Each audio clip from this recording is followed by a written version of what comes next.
আফ্রিকার দেশ বেনিনে মার্শাল আর্টের প্রশিক্ষণ দিচ্ছেন দেখবো আগোসো নামের এক সন্ন্যাসী। তার প্রচেষ্টায় দেশটিতে দিন দিন জনপ্রিয় হয়ে উঠছে এই শারীরিক কসরত। আগোসোর মতে মার্শাল আর্ট মানুষের ভেতরের শান্তি ও শক্তি খুঁজে বের করতে সহায়তা করে।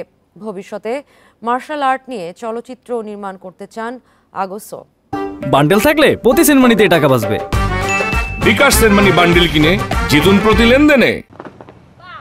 আফ্রিকার ক্ষুদ্র ও দরিদ্র দেশ বেনিন রাজধানী পোর্তো নোভোরে মার্শাল আর্ট প্রশিক্ষণ কেন্দ্র গড়ে তুলেছেন দেখবো আগোসো নামের এক সন্ন্যাসী।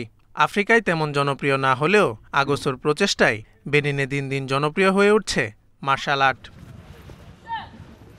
সাধারণত এশিয়ার দেশগুলোতে এর চর্চা করা হয়। ধারণা করা হয় চীন থেকে সর্বপ্রথম মার্শাল আর্টের চর্চা শুরু হয়, কিন্তু এখন চীন থেকে সুদূর আফ্রিকা মহাদেশে চর্চা হচ্ছে এই শারীরিক কসরত। আগোসো চীনের শাওলিন মন্দিরের একজন সন্ন্যাসী।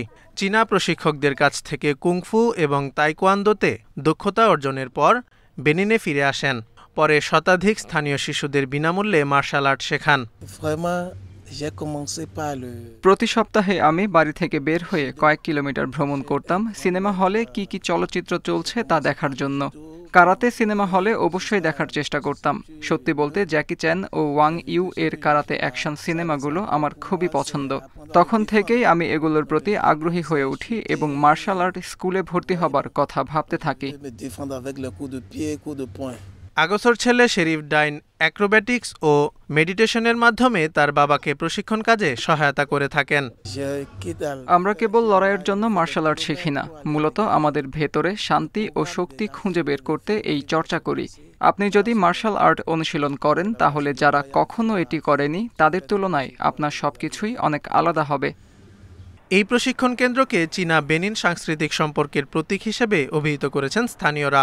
তহবিল সীমিত থাকা সত্ত্বেও আফ্রিকায় মার্শাল আর্ট নিয়ে চলচ্চিত্র নির্মাণ এবং জাতীয় নিরাপত্তা বাহিনীকে প্রশিক্ষণ দেওয়ার স্বপ্ন দেখেন আগোসো। Jobayer Hussain, independent news.